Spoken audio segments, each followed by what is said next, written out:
Сәлем достар, сіздермен мен Күнекей Нұрлан, қаржылық кеңесші. Өзіміз отырып шай ішейік. Шай ішейік бағдарламасы қаржылық сауатыңызды арттыруға және өміріміздің маңызды қаржылық тақырыптарын талқылауға арналған тұрақты айдар.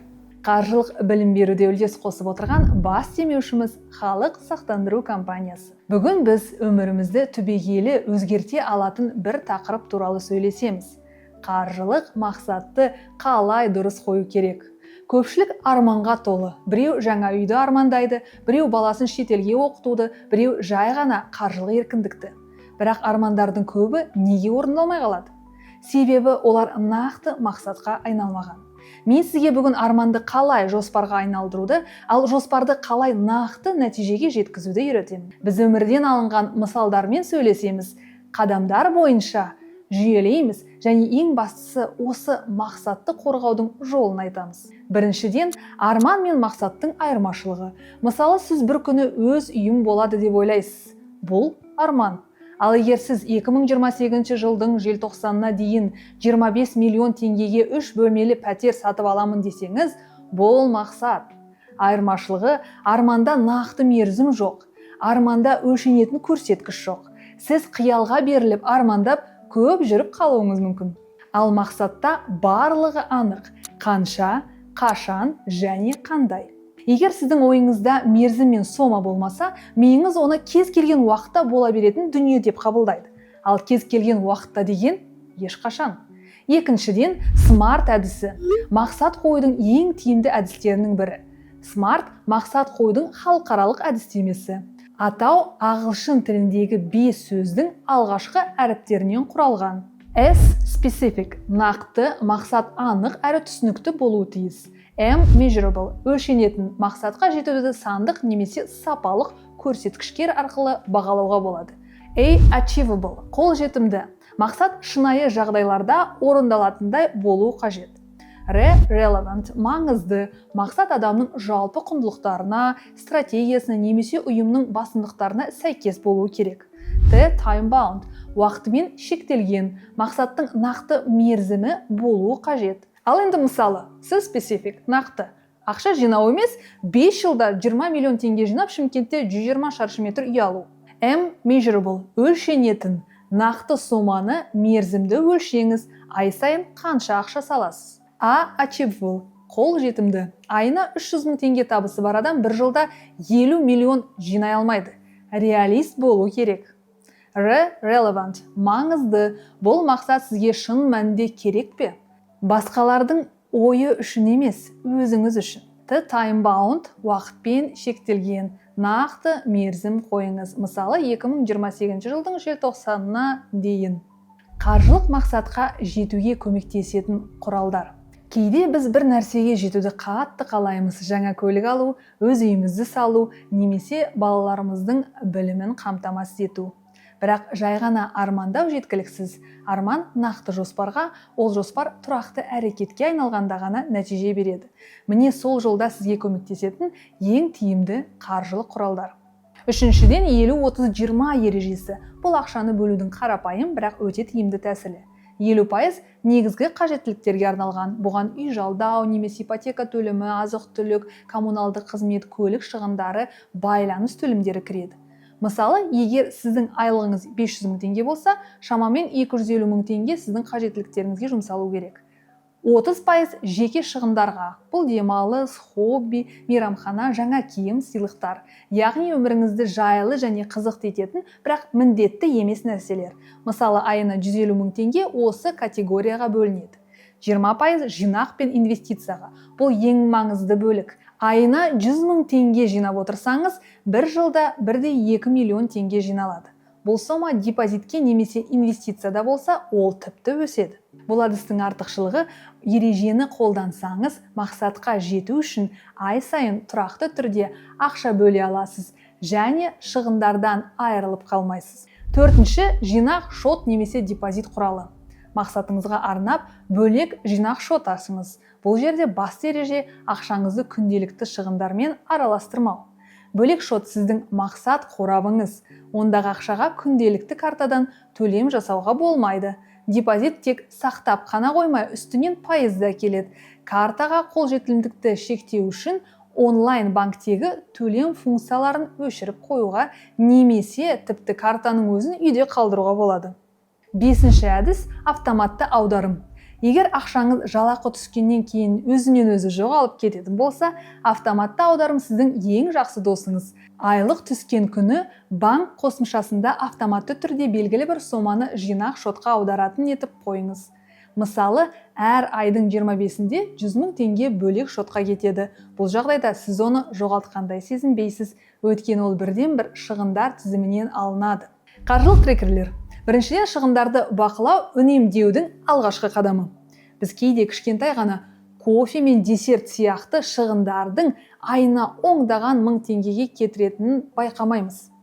Финансология менің авторлық курсымның шаблоны курста берілетін кіріс пен шығыс есебінің әдістерімен шаблоны.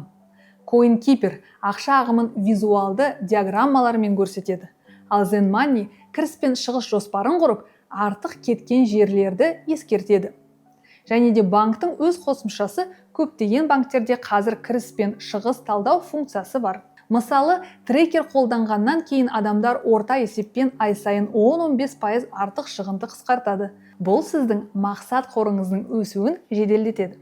Инвестиция құралдары. Егер мақсат ұзақ мерзімді болса, 2-3 жыл және одан да көп ақшаны тек депозитте ұстау жеткіліксіз. Инфляцияны қорғау және ақша өсіру үшін инвестицияны қосу маңызды. Ол бағалы қағаздар нарығы салыстырмалы түрде қауіпсіз, пайыздық табыс әкелетін құрал. Пай қорлары. Кәсіби басқарушылар сіздің ақшаңызды әртүрлі активтерге салады. Келесі, валютада жинақтау ұзақ мерзімде теңгенің құнсыздануынан қорғайды.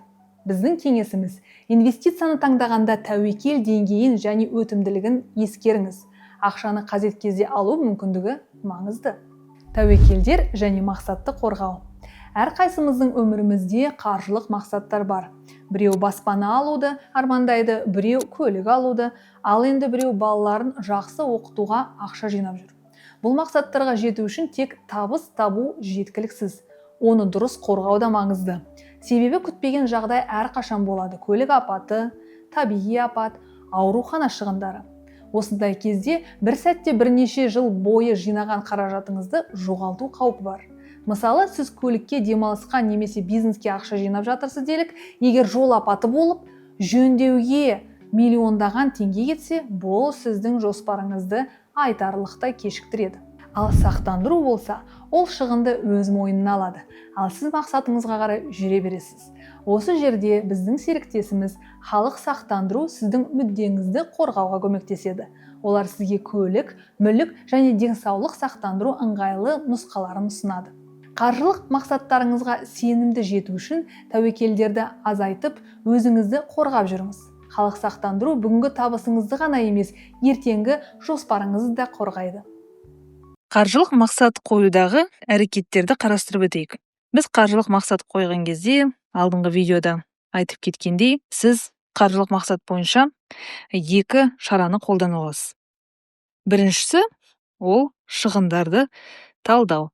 Яғни, егер сіздің қаржылық мақсатыңыз 500 000 теңге болса, сіз біріншіден өзіңіздің шығындарыңызға талдау жасап, мысалы, азық-түлік, транспорт, көлік, косметика болуы мүмкін, киім-кешек болуы мүмкін, да? Немесе қыдыру және тағы басқа шығындар. Осы шығындарға толықтай талдау жүргізгеннен кейін, оны қалай оптимизациялау, яғни үнемдеу шарасын ойластырасыз. Мысалы, сіз қыдыруды 1-2 айға, мысалы 1-2 айға шегеріп, үнемдеу арқасында 50 000 теңгені жинап алу мүмкіндігі бар екенін көресіз. Немесе косметиканы мақсатқа жету барысында 2 айда алмауға ұйғарып 70 000 теңгедей үнемдеп алуыңызға болады. Сонда сіз талдау барысында 120 000 теңгені 1-2 айда үнемдеу мақсатын қарастырып өтесіз. Екінші шара бұл қосымша табыс. Бұл дегеніміз табысты ұлғайту немесе қосымша табыс көзін іздестіру. Қосымша табыс және де сол табысқа байланысты сіз өзіңізге жоспар жасайсыз. немесе осы қазіргі сіздің тұрақты табысыңызды жоғарылатуға байланысты іс-әрекеттер жасау керек. Осы 2 қадам бойынша талдау жасасаңыз, сіз мысалы қосымша табыс арқылы мысалы 20 000 теңге, 30 000 теңге ақша табуыңыз мүмкіндігі бар ма жоқ па қарастырасыз. Тіпті мысалы демалыс күндері аниматор болып жұмыс істеу, немесе көмекші болып жұмыс істеу сияқты қосымша табыс көздерін табу негізі мүмкін. Бұны да егер талдап жасап шықсаңыз, өзіңіздің мақсатыңызға жету әрекетін қарастырып өтесіз. Және де сол қаржылық мақсатқа байланысты сіз өзіңізге трекер жасап алуыңызға болады. Бұл трекерға мысал ретінде осындай төртбұрыш жасайсыз ба, дөңгелек сызасыз ба, өзіңіз білесіз. Мейлі, мен сізге тек қана мысалын көрсетейін. Мысалы 100 000 теңге деп жазамыз, 50 000 теңге, 30 000 теңге. Және де осы сіз мысалы шығындар категориясы бойынша үнемдеу жасаңыз, мысалы 50 000 теңге үнемдеу жасаңыз, сіз осы жерге трекерға 50 000 теңгені жинадым деп белгілеп қоясыз. Қосымша табыс жасап 100 000 теңге жинасаңыз, 100 000 теңге деп жазасыз. 30 000 теңге үнемдесеңіз, 30 000 теңге деп жазасыз. Осы трекер арқылы өзіңіз қанша ақша жинағаныңызды немесе қосымша тапқаныңызды тексеруге болады. Кей кезде біздің өзіміздің миымызға осылай жазып сызу өте жақсы көмектеседі. Мен үшін трекер жасау ойымды жинақтауға, жоспар жасауға өте жақсы әсерін тигізеді. Сол себепті сіздерге мысал ретінде рекомендация. Ал енді ең бастысы өзіңіздің бюджетіңіз немесе қаржыңызды ұйымдастыру басында, мысалы жеке қаржыда, сіздің күнделікті ай сайынғы шығындарыңыз бар. Оны біз ақша ағымдары деп атаймыз, иә. Және де прожиточный минимум деген показатель бар. Мен оны сіздерге басқа видеоларда айтып кеткем. Бұл дегеніміз сіздің күнделікті өмір сүруіңізге қажетті ақша қаражаты, мысалы 300 000 теңге деп санайық. Екіншісі, бұл сіздің қаржылық мақсатыңыз, яғни сол 500 000 теңгені жинау. Және сіз өзіңіздің қаржылық мақсат қойған кезде адам өзінің жеке қаржысын ұйымдастыра бастайды, жоспарлай бастайды және қадағалайды. Бірақ қадағалау барысында күтпеген жағдай туындауы мүмкін. Біз оны тәуекел деп атаймыз, иә? Риск, форс-мажор. Бұл дегеніміз сіз көлікті соғып алуыңыз мүмкін, көлігіңіз болса, ауырып қалуыңыз мүмкін, немесе жұмыстан айырылуыңыз мүмкін. Егер де мысалы көлікті соғып алсаңыз, көлік ДТП деп айтамыз ғой, ауырып қалу, иә, жұмыстан айырылу, жазу әдісі қисық болып кетті, кешірім өтінем. Жұмыстан айырылу, иә, бұның барлығы сіздің сол жинаған 500 000 теңгеңізді жоқ қылуы мүмкін. Сол себепті сіз сақтандыруды қолдануыңызға болады. Мен негізі сақтандыру туралы көп айтам, өйткені оның шынымен жеке қаржыға дейін тиімі зор. Мысалы, егер сіз жұмыстан айырылып қалу тәуекелін басқарғыңыз келсе, 15 000 теңгеге жылына 15 000 теңге полис алып, өзіңіздің сол шығыныңызды, яғни жұмыстан айырылған кезде полис арқылы 2 айлық жалақы береді. Ол 250 000 теңге мөлшерінде болып келеді. Сонда жалпы сақтандыру төлемі 500 000 теңге болып келеді. Бұл әрине өте қажет көмек. Мысалы, риск форс-мажор туындаған кезде. Ауырып қалсаңыз, сізде 15 000 теңгеге полис алып, бұл дегеніміз ол сіз ауырып қалғанда полис алу емес, сіз алдын ала күтпеген жағдай туындамасын деп, алдын ала өзіңіз жеке және отбасылық қаржыңызды басқару мақсатында, тиімді басқару мақсатында сақтандыру полисін аласыз. Әрине, Құдай сақтасын, ешқашан ауырмаңыз, көлігіңіз сынбасын, жұмыстан айырылмаңыз. Бірақ сақтандыру деген ол тәуекелді басқару. Яғни сіз 12 айда, 1 жылдық полис сатып алсаңыз, мысалы 15 000 теңгеге, 12 ай жыл арасында, мысалы 12 ай арасында ауырып қалсаңыз, көлігіңіз болып қалса, немесе жұмыстан айырылып қалсаңыз, сақтандыру полисін қолдана аласыз. Сақтандыру полисінің бағасы әртүрлі. Мен қазір сіздерге мысал ретінде 15 000 теңгелік жұмыстан айырылу сақтандыру полисін, бұл халық сақтандыру компаниясының мысал ретінде көрсетіп отырмын. Бірақ сақтандыру полисінің өзіңіздің дүние мүлкіңізге және жағдайға байланысты бағасы әртүрлі болып келеді. Оны біздің бас демеушіміздің ресми сайтында қарастырып алуыңызға болады. Ал енді мен сіздерге осы қаржылық мақсатты қалай тәптіштеп жазып өзіңізге трекер жасауды көрсеттім. Бұл мен өзім де солай қолданамын. Және де екі категория бойынша, екі әдіс бойынша, шығындар және табыс әдісі бойынша қаржылық мақсатқа тез жету әдістерін де қарастырып өттік. Келесі кездескенше.